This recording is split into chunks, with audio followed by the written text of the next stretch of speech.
예, 오늘 말씀을 통해서 함께하는 신앙생활에 대해서 말씀을 나누도록 하겠습니다. 여러분들 독불장군이라는 말 아시죠? 독불장군이라는 말은 남의 의견 무시하고 자기 생각대로 혼자 일을 처리하는 사람이다, 이런 표현을 하죠. 그래서 이 독불장군 누구누구 하면은 참 이 옆에 가까이 가기가 쉽지 않습니다. 그래서 우리도 이 신앙생활이든 이 교회생활이든 또 사회생활이든 이 독불장군이 아니라 같이 하는 그런 모습이 있어야 된다라는 거죠. 제가 이 말에 이제 워드 플레이를 좀 하면은 같이 해야 가치 있습니다. 예, 한번 같이 해볼까요? 가치는, 앞에 가치는 함께하는 가치, 뒤에 있는 가치는 가치, 우리 월스, 우리의 가치가 높아진다, 이 뜻이죠. 같이 해야 가치 있습니다. 시작. 같이 해야 가치해야 가치 가치 있습니다. 있습니다. 예, 가치가 있다는 것은 함께 할 때 돋보이는 거죠. 내 혼자 있을 때는 누가 알아주는 게 없죠. 아무도 알아줄 수 없어요. 그러나 함께 하면 알아줄 수 있어요. 그래서 우리는 이 혼자 사는 게 아니라 함께 한다라는 것을 알 수 있습니다. 인간이라는 말 안에도 그렇게 있죠. 사람인 자, 인간이 사이간 자잖아요. 그래서 인간 사이의 관계 속에서 이루어지는 것. 이것이 어떻게 보면 우리를 통해서 아름답게 펼쳐지는 그 은혜의 삶이 아닌가, 그런 생각을 해봅니다. 그래서 잘난 모습으로 사는 것보다 사람과 사람 사이에서 서로를 존중해주고 격려해주는 그런 모습이 정말 필요하다라는 거죠. 제가 이게 글을 읽는 중에 이 테레사 수녀, 여러분들 아실 거예요. 그 노벨 평화상을 받았던 이 테레사 수녀가 인도에서 많은 일을 했는데요. 그는 이 선발을, 간호사나 보호하는 사람들을 선발할 때에 기준이 있었대요. 그 기준이 세 가지가 있는데, 첫 번째는 잘 웃는 사람, 잘 웃는 사람이고, 두 번째는 잘 먹는 사람, 그리고 세 번째는 뭘까요? 세 번째는 잘 자는 사람. 그래서 잘 웃고 잘 먹고 잘 자는 사람, 이 가지를 가진 사람에게 선발을 했다고 합니다. 그래야 관계가 좋아지는 거죠. 우리도 보면 잠을 잘 못 자면은 짜증스럽고, 또 잘 못 먹는 사람도 짜증스럽고, 잘 안 웃는 사람도 짜증스럽잖아요. 그러니까 서로가 같이 할 수 있는 기준이 우리에게 참 중요한 것 같습니다.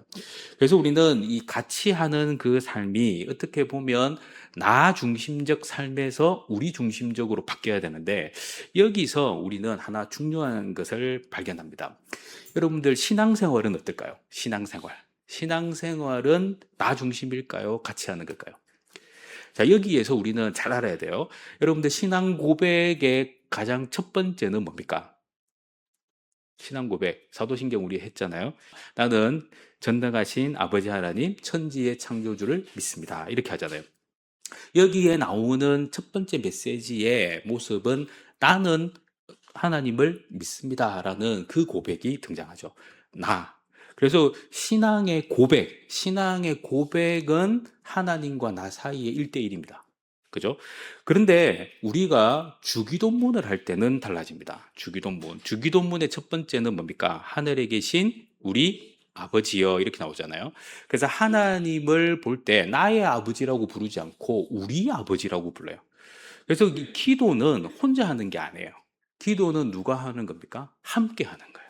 그래서 우리는 이 신앙이라는 것은 고백에서 시작해서 신앙 생활로 가잖아요. 그래서 신앙의 고백은 혼자 하는 거예요. 하나님과 나 사이에서 일어납니다. 그러나 신앙 생활은 우리가 하는 거예요. 그래서 이것을 자꾸만 사람들이 헷갈려 해요. 그래서 신앙 고백도 내 혼자, 신앙 생활도 내 혼자. 그래서 교회를 다니는데 너는 나한테 신경 쓰지 마. 너가 어떻게 하든 난 상관없어. 나는 내 혼자 갈 거야. 이렇게 말하면 굉장히 심각한 문제가 생기는 거죠. 그래서 신앙에는 독불장군이 없습니다. 왜냐하면 신앙은 항상 동력자와 함께 하는 겁니다. 그래서 모세도 그랬고 다윗도 그랬고 사도 바울도 그랬고요. 사실 사도 바울은 굉장히 독불장군 스타일이었는데 예수를 믿고 변화되어서 함께하는 신앙으로 완전히 바뀌었죠. 그리고 오늘 우리가 보는 말씀, 이 다니엘도 그렇습니다. 아무리 신앙에 걸출한 그 위인과 같은 인생이라도 그들은 함께하는 사람들이 있었다는 거예요. 오늘 말씀의 배경은 바벨론에서 시작합니다. 바벨론은 굉장히 큰 나라였어요. 아시리아를 무너뜨리고 아수르 성경에 나오는 그 나라를 무너뜨리고 새롭게 신생으로 생긴 제국인데 어마어마한 제국이었습니다. 이 제국에 세 번 공격을 받아서 유다가 망하게 돼요. 그래서 주전 586년에 복상 망하고 거기에 있는 많은 사람들이 포로로 이제 바벨론으로 옮겨가게 됩니다. 그때에 옮겨갔던 사람들 중에 왕족, 귀족이 특별한 사람들인데 그 중에 누가 있었냐면은 다니엘이 있었습니다. 이 다니엘의 나이를 대부분 10대라고 생각을 하죠. 그렇게 10대에 포로로 잡혀간 사람, 그 사람이 누구냐? 다니엘입니다.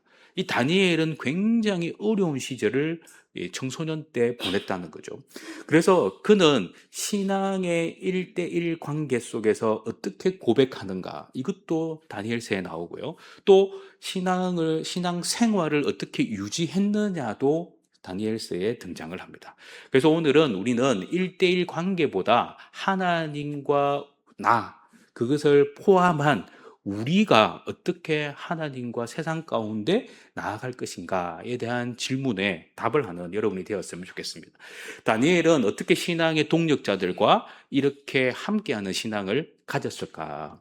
그 첫 번째는 뭐냐 하면 서로 격려하며 지지함으로 함께 믿음을 지켰다는 사실입니다. 여러분들, 이 모든 일에 있어서 그죠? 중심은 믿음이잖아요. 근데 문제는 뭐냐 하면 이 믿음이 혼자 지키기에는 굉장히 어렵다는 겁니다. 그래서 그는 이 혼자서 신앙생활을 잘했던 사람이지만 그 일에는 옆에 있는 친구들의 도움이 있었다는 거예요. 바벨론의 포로로 끌려간 왕족, 귀족을 뽑아가지고 3년 동안 훈련을 시켜서 그들에게 바벨론의 언어도 가르치고 바벨론의 학문도 주입시키고 더 나아가서 종교까지 바꿔버려서 인생을 완전히 개조시키는 그 작업을 바벨론 왕국에서 실시합니다. 그 일에 많은 이제 왕족들이, 귀족들이, 자녀들이 들어왔을 거 아니겠어요? 그때에 그들에게는 굉장한 진수성찬을 베풀어 주면서 왕의 식탁을 제공하죠. 그러나 그 왕의 식탁을 단호하게 거절한 사람이 있었어요. 그게 누구냐면 다니엘과 세 친구였어요. 그들은 하나님이 주시지 않는 그 음식을 먹을 수 없다라는 그 마음속에 결단이 있었어요. 그것이 무엇이냐면은 바벨론에는 왕이 먹는 식탁은 그 왕이 먹는 식탁에 제공되는 고기와 포도주는 다 왕이 제사를 드려서 그 이후에 받은 그 음식이고 또 포도주였다는 거죠. 그래서 그들은 이것을 완벽하게 거절을 합니다. 이 말씀이 다니엘서 1장 8절에 기록되어 있습니다. 우리 같이 한번 읽겠습니다. 시작. 다니엘은 뜻을 정하여 왕의 음식과 그가 마시는 포도주로 자기를 더럽히지 아니하리라 하고 자기를 더럽히지 아니하도록 환관장에게 구하니. 다니엘은 뭘 정했다고 합니까? 뜻을 정했다는 거죠. 뜻을 정했다는 것은 믿음의 순결을 정했다는 겁니다. 내 믿음은 혼합적 믿음이 아니다. 내 믿음은 순결한 믿음이다. 누구에게? 하나님께. 그래서 내 스스로가 그것에 대한 결단과 결정이 있었어요. 육식과 포도주를 절대 하지 않고 채식으로만 살아도 나는 살 수 있다. 그래서 포로민은 그것을 거부할 수 있는 사실 권한이 없죠. 왜냐하면 왕의 명령인데 어떻게 거부를 하겠습니까? 이 말은 무슨 말입니까? 목숨 걸겠다라는 거죠. 그런데 다행스럽게 그들에게 기회를 줍니다. 열흘간의 기회를 줘요. 열흘간의 기회를 주는데 그 기회 동안에 네가 선택한 음식을 먹고 네가 거절한 음식을 먹지 않고 열흘을 지난 후에 그것을 먹은 친구들과의 관계 속에서 얼굴빛이 어떻게 변하느냐, 그에 따라서 네 목숨은 달려있다. 그래서 10일이 지나서 판단을 하게 되죠. 다니엘서 1장 15절과 16절 말씀인데요. 같이 한번 읽겠습니다. 시작. 열흘 후에 그들의 얼굴이 더욱 아름답고 살이 더욱 윤택하여 왕의 음식을 먹는 다른 소녀들보다 더 좋아 보인지라. 그리하여 감독하는 자가 그들에게 지정된 음식과 마실 포도주를 제하고 채식을 주니라. 열흘 후가 되었어요. 그리고 관찰을 해보니까 그들의 건강 상태가 여전히 좋았다는 겁니다. 이것이 무슨 의미를 보여줍니까? 예, 하나님 앞에 믿음의 결단을 하니까 하나님이 지켜주셨다는 겁니다. 그래서 그들은 3년 후에 그죠? 느부갓네살 왕을 통해서 한 사람 한 사람을 면담을 해서 그들에게 지위를 허락하게 되는데요. 그 지위를 허락하는 그 과정 속에서 일어나는 아주 놀라운 일이 하나 벌어집니다. 다니엘서 1장 20절 말씀입니다. 같이 읽겠습니다. 시작. 왕이 그들에게 모든 일을 묻는 중에 그 지혜와 총명이 온 나라와 박수와 술객보다 10배나 나은 줄 아니라. 시간이 지나면 지날수록 그들의 지혜와 총명이 기울어지지 않고 10배나 더 좋아졌다라고 성경이 기록을 하고 있죠. 이 말은 우리에게 굉장한 의미를 심어줍니다. 내 능력이 그들과 비교했을 때 10배가 좋았는지 그거는 우리가 알 수 없지만 분명한 것은 하나님이 여기에 개입을 하셨다는 겁니다. 여러분들 여기에 끌려 나온 친구들은 다 왕족이고 귀족이에요. 그리고 그들의 자녀들이 그냥 교육을 시켰겠어요? 여러분들 이것은 우리가 생각하는 기준과 수준과는 조금 차이가 있겠죠. 그들은 모두가 열심히 했을 거고 목숨을 지키기 위해서라도 그죠? 그리고 더 나아가서 환경을 굉장히 좋은 환경으로 이끌어 갔기 때문에 그들은 최선을 다했을 거예요. 그러나 그 최선의 결과가 1배, 2배 차이는 우리가 인정할 수 있는데 10배나 낫다는 이 메시지는 우리에게 충격을 주는 거죠. 분명히 급 차이가 났다는 사실입니다. 그래서 우리도 이 말씀을 통해서 알 수 있는 것은 우리가 뜻을 정하면 하나님은 그 결과를 하나님이 책임져 주신다는 겁니다. 오늘 우리의 삶 속에 하나님이 책임져 주시는 인생이 얼마나 귀한지, 얼마나 중요한지 이것은 내가 결정할 필요가 없어요. 하나님이 다 해주시는 거예요. 나는 뜻만 정하면 되는 겁니다. 신앙 고백의 제일 중요한 1대1 관계 속에서 나의 결정, 그 이후의 삶 속의 역사, 그것은 하나님께 맡기시고 그 일에 내가 최선을 다했냐 안 했냐 그것도 사실은 그죠? 하나님께 맡기시면 돼요. 그냥 그것을 지키기만 하면 되는 거예요. 자, 그러면 혼자서 그게 가능했냐라는 겁니다. 그렇지 않았죠. 왜? 다니엘은 세 친구와 함께 이 일을 했다는 겁니다. 그래서 함께 했기 때문에 흔들리지 않았고요. 악화되지 않았어요. 혼자 붙어 있으면 그 어린 나이에 쉽겠습니까? 혼자서요, 신앙생활 하는 게 어른도 쉽지 않아요. 그죠? 나이가 먹는다고 혼자 신앙생활이 쉽지 않습니다. 그러나 10대의 그 청소년 시기에 혼자서 신앙생활은 더더욱 어렵습니다. 그러나 함께하는 신앙생활을 통해서 그는 강해지고 강해졌던 거예요. 그래서 10배나 지혜와 총명이 뛰어난 사람으로 설 수 있었다라는 겁니다.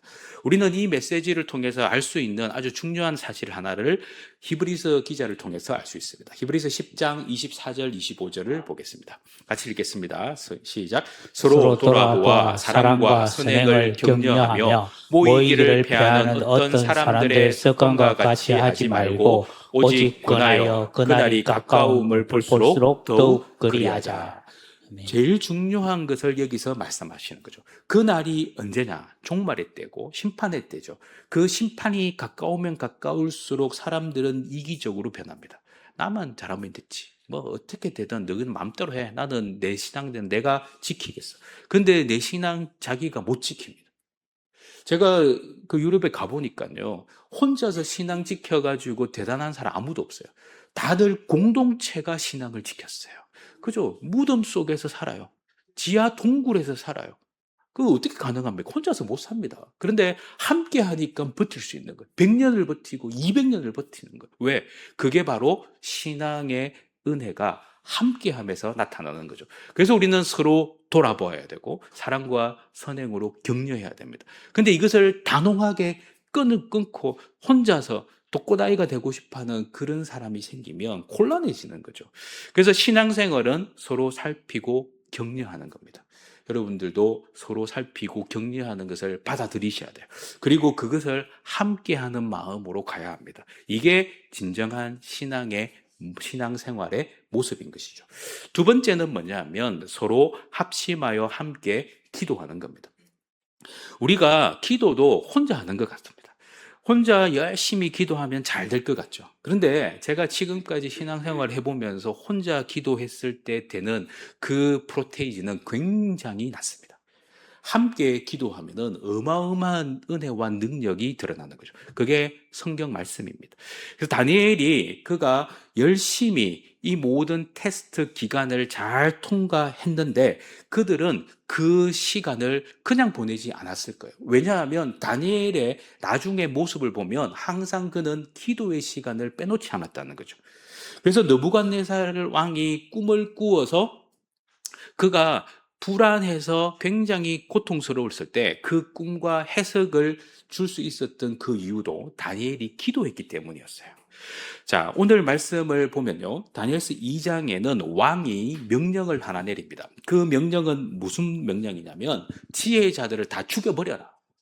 근데 왜 죽여버리느냐 그 이유가 설명이 되어 있는데요. 그 이유는 왕이 꿈을 꿨는데 그 꿈을 왕이 몰라요. 우리도 그런 거 있잖아요. 내가 꿈은 꿨는데 이 무슨 꿈인지 기억이 알쏭달쏭 날 것 같이 안 날 것 같이 막 어려운 거예요. 그런데 문제는 뭐냐면 그것을 자기는 모르지만 알 것 같은데 모르잖아요. 근데 그게 너무 알고 싶은 거예요. 그래서 거기에 있는 지혜자들을 불러가지고 한 사람씩 테스트를 해봅니다. 묻게 하고 답하게 하는 거예요. 그런데 아무도 그것을 시원하게 답을 할 수가 없었어요. 그래서 지혜자들을 다 죽여버려라. 너무 열받았던 거죠. 그때에 이 다니엘과 세 친구도 왕의 자문 역할을 했던 사람이기 때문에 어쩔 수 없이 그들도 답을 해야만 했어요. 그 시간이 점점점 다가오면서 자기들에게도 죽음의 위기가 앞에 온 거였어요. 이 다니엘은 그 상황 속에서 이 문제를 해결하기 위해서 어떻게 합니까? 자기 집에 가서 친구들에게 알립니다. 다니엘서 2장 17절과 18절 말씀을 보겠습니다. 같이 읽겠습니다. 시작. 이에 다니엘이 자기 집으로 돌아가서 그 친구 하나냐와 미사엘과 아사랴에게 그 일을 알리고 하늘에 계신 하나님이 이 은밀한 일에 대하여 불쌍히 여기사 다니엘과 친구들이 바벨론의 다른 지혜자들과 함께 죽임을 당하지 않게 하시기를 그들로 하여금 구하게 하니라. 다니엘이 집으로 돌아가서 친구들에게 이 사건들을 다 알립니다. 그리고 기도 제목을 그들에게 알리고 함께 기도하기를 구합니다. 이렇게 기도하니까 다니엘만 기도한 게 아니라 친구들과 같이 기도하니까 하나님께서 응답을 주셨던 거예요. 성경은 그것을 분명히 우리에게 말씀을 하고 계시는 겁니다. 그래서 그 응답은 사실은 큰 신상의 모습을 보게 하셨고 그것이 인류 역사에 흘러가는 방향을 가르쳐주는 아주 귀한 꿈이었어요. 다니엘은 근위대장 아리옥에게 이렇게 요청을 합니다. 내가 꿈과 해석을 할 테니까 분명히 시간을 달라. 그리고 그 왕은 그 시간을 줬고요. 그 시간 동안 그들은 뭘 했을까요? 기도했어요. 열심히 기도했어요. 다니엘 혼자 기도한 게 아니라 세 친구와 함께 간절하게 하나님이 은밀한 일을 알려주실 것이라는 확신을 가지고 기도했습니다.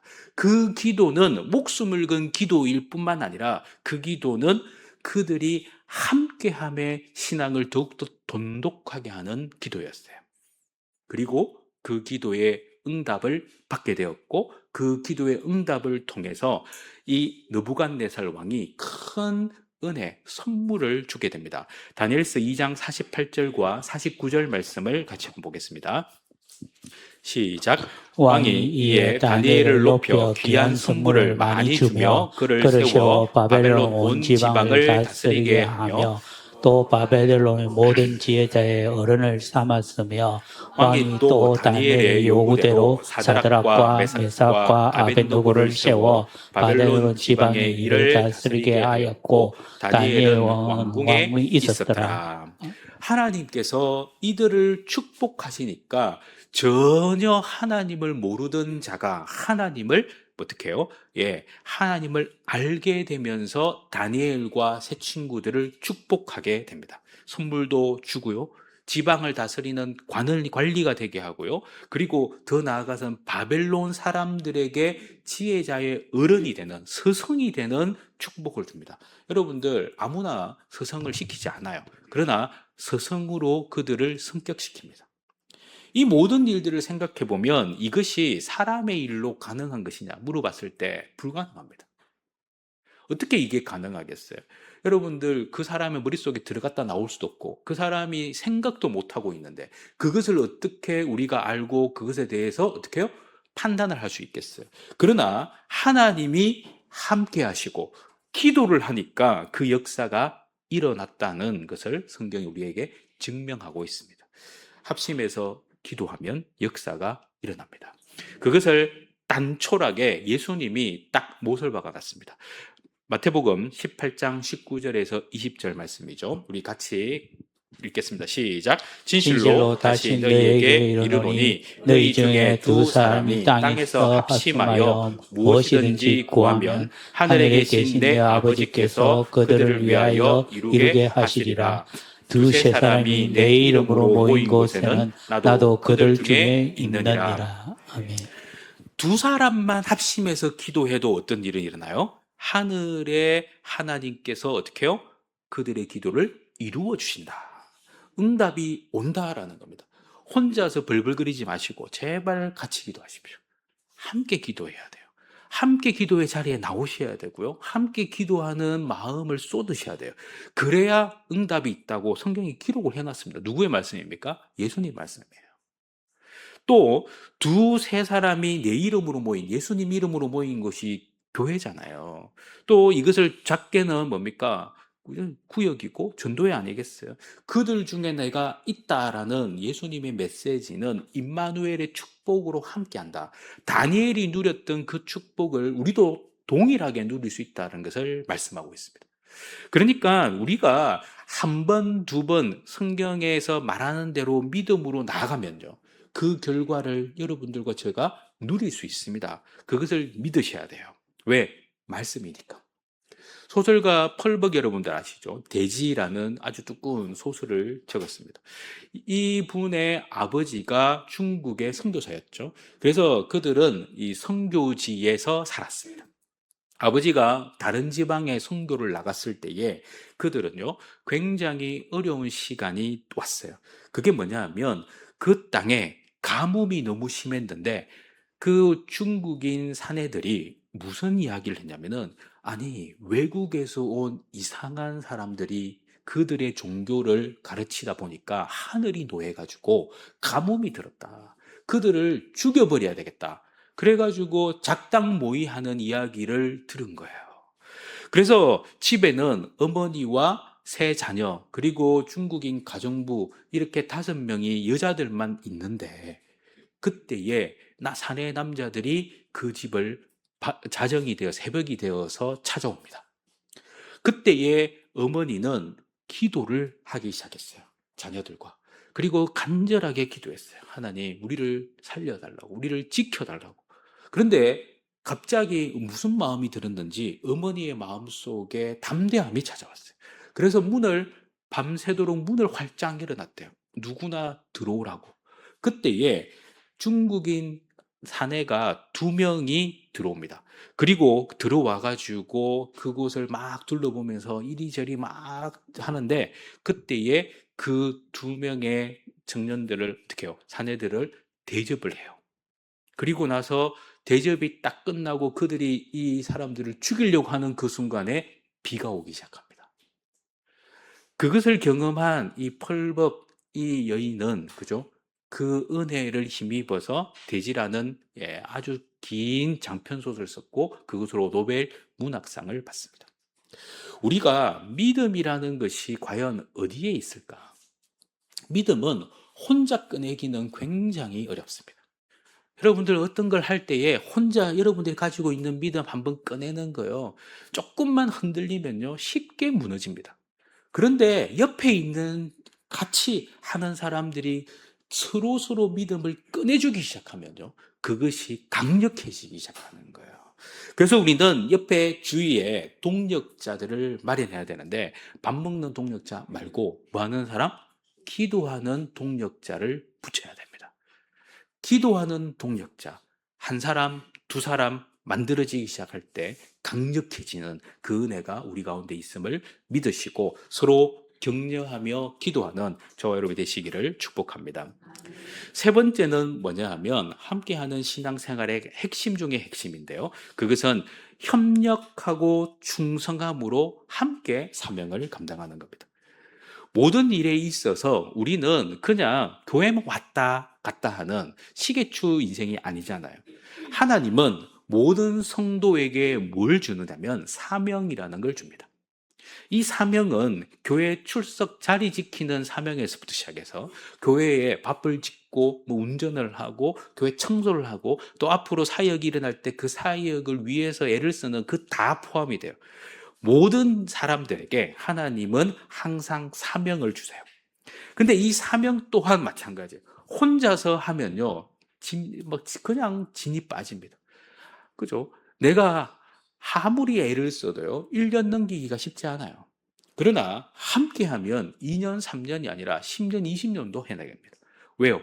그게 바로 사명을 감당케 하는 함께함의 능력이기 때문에 그렇습니다. 서로 협력하며 사명을 감당해야 되고요. 충성함으로 사명을 감당해야 합니다. 우리가 지난주 수요일 날 배웠던 그 성령의 열매 중에 하나가 충성이잖아요. 충성은 제가 뭐라고 했습니까? 자리 지킴이라고 했어요. 자리를 지키는 것이 사명이고 그 충성스러운 사람을 통해서 하나님은 뭘 베풀어 주십니까? 축복을 주시는 거예요. 그래서 다니엘이 바로 이런 사람이었다는 거예요. 다니엘은 느부갓네살을 꿈을 해석하는 일에 그죠? 거부하지 않습니다. 왜냐하면 그가 해야 할 것이 뭐였습니까? 자문 일을 하는 것이었어요. 그런데 그것을 하나님, 나 여기 못하겠습니다. 나를 다른 데로 보내주세요. 할 수 있을 텐데, 그렇게 기도하지 않아요. 어떻게 합니까? 꿈을 해석할 수 있는 은혜를 달라고 기도합니다. 이게 바로 그 자리를 지키는 충성스러운 사람의 모습이라는 거죠. 다니엘서 2장 47절 말씀을 보겠습니다. 시작. 왕이 대답하여 다니엘에게 이르되 너희 하나님은 참으로 모든 신들의 신이시요 모든 왕의 주제시로다. 내가 능히 이 은밀한 것을 나타내었으니 내 하나님은 또 은밀한 것을 나타내시는 이시로다. 아멘. 이 말씀을 보니까 다니엘이 이러한 일을 함으로 인해서 왕이 다니엘에게 하나님을 찬양하는 찬미하는 자리까지 가도록 이끌었다는 것을 알 수 있습니다. 느부갓네살 왕은 우상을 숭배하는 사람이었어요. 다니엘과 세 친구는 하나님을 선포하고 경험하고 보여주는 자들이었습니다. 그러나 이 느부갓네살 왕조차도 하나님 앞에 그저 무릎을 꿇을 수밖에 없도록 만들었다는 사실입니다. 이 모든 일들은 누가 한 겁니까? 바로 하나님이 하신 거예요. 그러나 하나님은 누구를 통해서 이루어 주셨습니까? 다니엘과 세 친구를 통해서 이루어 주셨습니다. 왜요? 그들이 협력했고 충성스러웠기 때문이었습니다. 자, 다니엘 3장에 보면은 이 세 친구들이 굉장히 어려움에 처합니다. 금신상에 절을 하지 않아요. 그러다 보니까 왕의 진노를 사가지고 풀무불에 그들이 던져지게 되죠. 그런데 풀무불에 던져진 다니엘의 세 친구들은 그죠? 그곳에서 하나님을 찬미하다 보니까 그곳에 그들을 지키는 천사의 은혜를 경험하죠. 인자의 은혜를 경험합니다. 그래서 느부갓네살이 이러한 모습을 보며 또 하나님을 찬송하게 됩니다. 다니엘 3장 28절 말씀입니다. 같이 읽겠습니다. 느부갓네살이 말하여 이르되 사드락과 메삭과 아벤느고의 하나님을 찬송할지로다. 그가 그의 천사를 보내어 왕의 명령을 거역하고 그 하나님 밖에는 다른 신을 섬기지 아니하며 그에게 절하지 아니한 종들을 구원하셨도다. 예, 이들도 하나님의 영광을 찬송하며 나아가니까 결국 느부갓네살도 사드락과 메삭과 아벳느고의 하나님을 찬미하게 되는 놀라운 역사가 일어납니다. 이러한 모습들 가운데서 우리는 모든 일들이 우리가 원하는 쪽으로 가는 건 아니에요. 하나님이 역사하시는 바대로 갑니다. 거기에 힘듦도 있고요, 신앙의 시험거리도 있고요, 환난도 다가옵니다. 그러나 우리는 서로 협력해서 충성스럽게 믿음을 지키기로 결정하며 사명을 감당하면 하나님은 그 은혜로 인해서 우리는 열매를 먹을 수 있게 하신다는 거예요.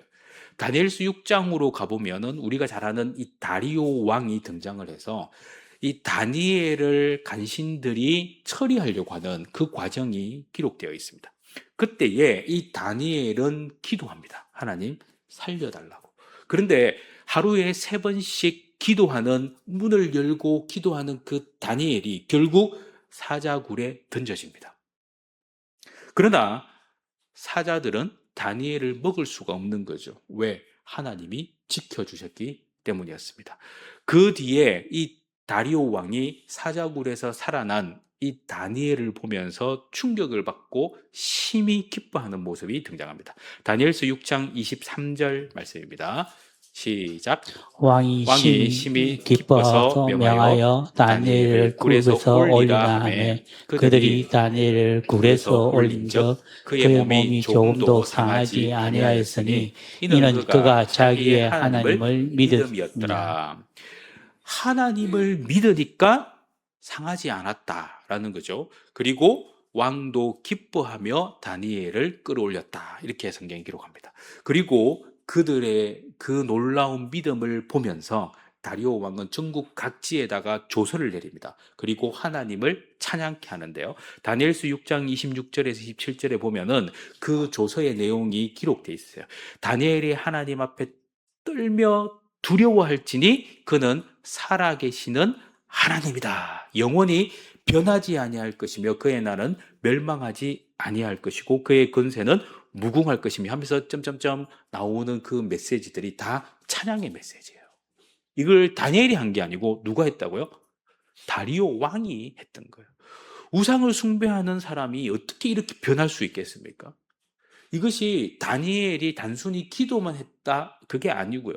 다니엘이 믿음을 지키고 또 그 친구들과 함께 그 믿음의 역사를 이루다 보니까 그 시너지가 폭발을 해서 열매를 맺게 하셨던 겁니다.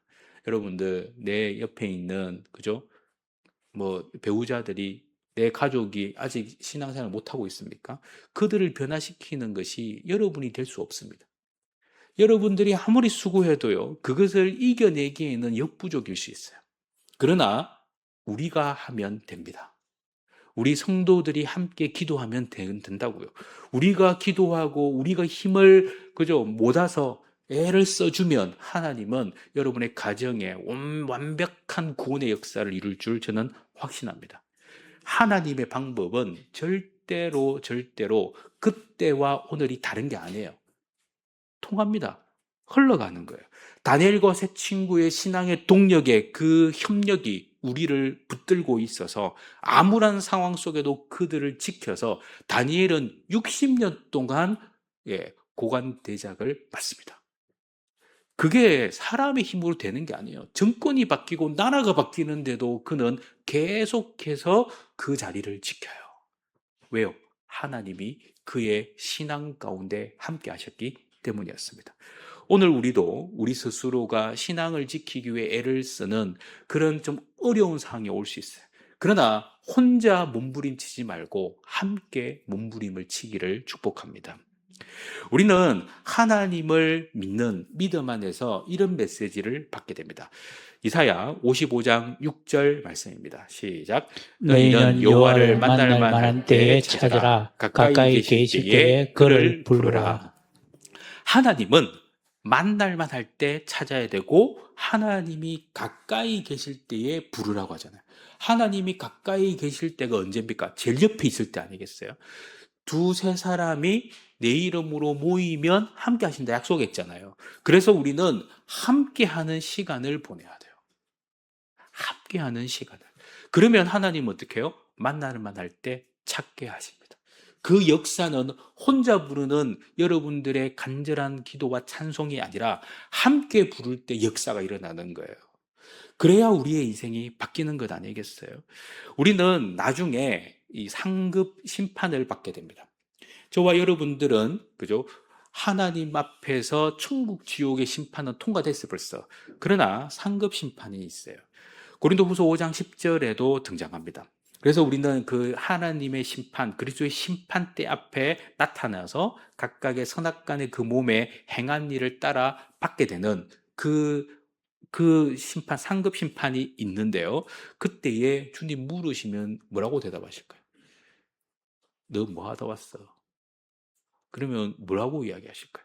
분명히 물으실 거예요. 너 뭐 하다 왔어? 그냥 저는 교회 발만 딛다 왔습니다. 그 인생이 되지 않기를. 그리고 우리는 주님 걱정 끼쳐드리는 인생, 저는 1년에 한두 번 왔다 갔다 왔습니다. 그러면 얼마나 부끄럽겠어요.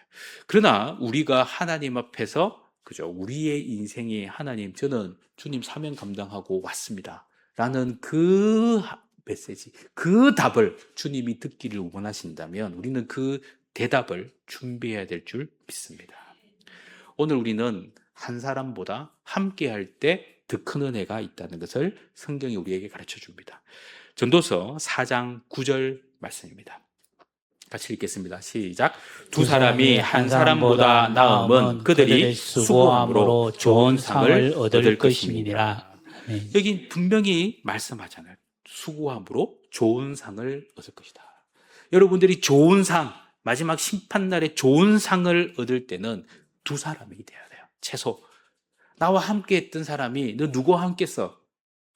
머리 끄적끄적 하다가 말도 못하는 인생 되지 말고. 저는요, 구종 목사와도 함께 했고, 누구누구 근사님과도, 누구누구 장로님과도 함께 하고, 누구누구 집사님과도 함께 하고, 너무 많아가지고 3박 4일 걸릴 것 같은데요. 이렇게 고백해야지 말할 게 없어서. 머리 끄적이다.